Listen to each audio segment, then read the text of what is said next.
Yang kedua, hal apa yang saudara dan saya harus lakukan ketika kita berada di masa-masa sukar?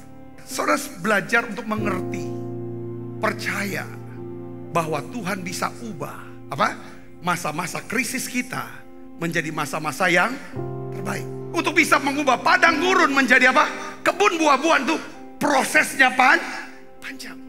Kadang-kadang kita ini berpikirnya mujizati, doa hari ini besok ada jawaban. Kadang-kadang belum tentu. Itu bisa tahunan, tetapi itu membentuk kita akhirnya.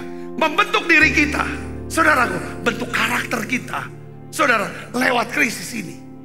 Ada maksud Tuhan, ada penugasan Tuhan dalam hidup kita. Dengan pembentukan ini, kita kerjakan sesuatu. Krisisnya tidak lari, gak hilang. Tetapi saudaraku, saudara bisa berdampak buat banyak orang. Di dalam Alkitab, Rasul Paulus dia mengingatkan kepada anak rohaninya Timotius. Dia berkata bahwa ketahuilah pada hari-hari terakhir akan datang masa sukar. Masa sukar. Dan masa sukar ini gak akan hilang, terus ada. Tetapi saudara, kabar baiknya, Rasul Petrus waktu dia khotbah di hari Pentakosta, saudara, dia mengutip nubuatan daripada Nabi Yoel. Bahwa pada hari-hari terakhir, saudara, maka Roh Kudus akan dicurahkan ke atas manusia.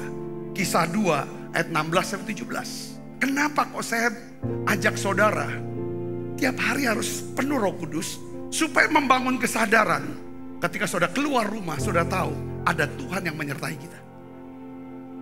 Nah, saya ingin kasih contoh di Alkitab, ada seorang bernama Yusuf.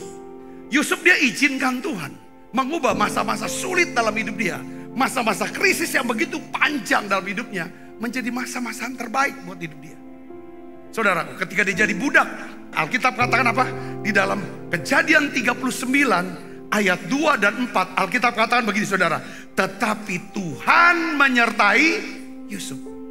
Saudara, kalau Alkitab Tuhan menyertai Yusuf, artinya Yusuf selalu membangun kesadaran akan apa? Hadirat Tuhan. Dia selalu ada di dalam hadirat Tuhan. Nah, apa yang terjadi ketika Tuhan menyertai Yusuf? Alkitab katakan sehingga ia menjadi seorang yang selalu berhasil dalam pekerjaannya, maka tinggallah ia di rumah tuannya orang Mesir itu. Saya berdoa, saudara, saudara tahu Tuhan menyertai saudara. Yang kedua, ini yang lebih dahsyat lagi yang saya berdoa buat saudara. Orang tuh lihat saudara tuh disertai Tuhan. Ini orang beda, orang ini ada Tuhan, disertai Tuhan. Seperti halnya Yusuf. Ya, Yusuf tahu ada Tuhan menyertai dia. Tapi yang lebih dahsyat lagi adalah Tuhannya sendiri lihat, ini orang beda. Orang ini disertai Tuhan. Lalu apa dampaknya, saudara? Timbullah kasih, diberikan kuasa, kepercayaan dan lebih lagi.